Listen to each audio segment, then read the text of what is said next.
Praise the lord. ఎలా ఉన్నారు? మీ అందరితో ఇలా మాట్లాడటం చాలా సంతోషంగా ఉంది. లాస్ట్ వీక్ ఏం జరిగిందంటే మా మమ్మీ హాల్లో వేయాల్సిన కర్టన్స్ తీసి సోఫాలో పెట్టి నువ్వు ఆఫీస్కి వెళ్లే ముందు ఈ కర్టన్స్ వేసి వెళ్ళిపో అన్నారు. ఆ కర్టన్స్ ప్యాటర్న్ ఎట్లా ఉంటుందంటే 2 సైడ్లు వైట్ వస్తుంది, మధ్యలో గ్రీన్ వస్తుంది. ఆఫీస్కి వెళ్ళి హడావిడిలో టైం అయిపోతుంది కదా అని చెప్పి నేను ఫస్ట్ వైట్ అయ్యాల్సిన కర్టన్ కాస్త గ్రీన్ ఎక్కించడం స్టార్ట్ చేశాను. అప్పటికి మా మమ్మీ రికగ్నైజ్ చేసి నా దగ్గరకు వచ్చి నువ్వు తప్పు ఎక్కిస్తున్నావు అని కూడా చెప్పారు. లిటరల్ అప్పుడు నేను ఏమనుకున్నానంటే నా మైండ్ లో ఒక పక్క టైం అయిపోతుంటే ఇప్పుడు ఏది ముందు ఎక్కిస్తున్నా ఏది తర్వాత ఎక్కిస్తున్నా అనేది అంత ఇంపార్టెంటా, నిజంగా అంత బాగోకపోతే వచ్చిన తర్వాత మళ్ళీ మార్చుకుందాలే అనుకున్నా.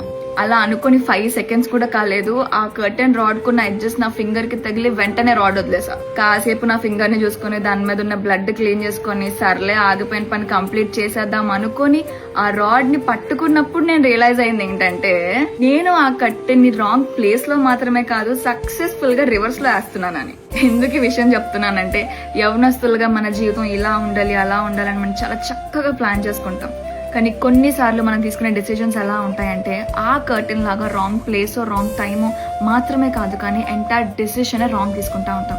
నేను కర్టెన్ తప్పుగా వేసినప్పుడు వచ్చి మా మమ్మీ నన్ను హెచ్చరించినట్టు మన జీవితంలో నిర్ణయాలు మనం తప్పుగా తీసుకునేటప్పుడు మనల్ని హెచ్చరించడానికి దేవుడు పాస్టర్స్ ద్వారా, వాక్యం ద్వారా, స్నేహితుల ద్వారా, తల్లిదండ్రుల ద్వారా మనతో మాట్లాడుతూనే ఉంటాడు.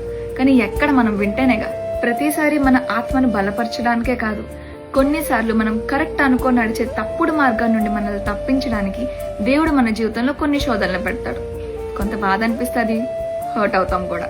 బట్ ట్రస్ట్ మీ, మనకయ్యే గాయాలు ఎంత నొప్పినిస్తాయో అంతే నేర్పిస్తాయి. నా బెస్ట్ ఫ్రెండ్స్ నన్ను అసలు పట్టించుకోవట్లేదక్క, నాతో మాట్లాడట్లేదక్క, నేను ప్రేమించిన అబ్బాయో అమ్మాయో నా భార్యో భర్తో నన్ను అర్ధాంతరంగా వదిలేసి వెళ్ళిపోయారక్క, నేను పనిచేసే చోట నాకు అసలు విలువే లేదక్క. ఇలాంటి విషయాలన్నీ మీ మనసులో పెట్టుకొని గాయపడిన హృదయాలతో మీది రోజు ఉన్నారా?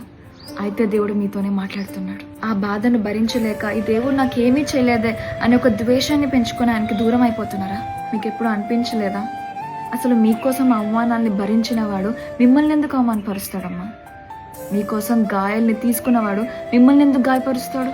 మై డియర్ యూత్, మీ టైం చాలా విలువైంది.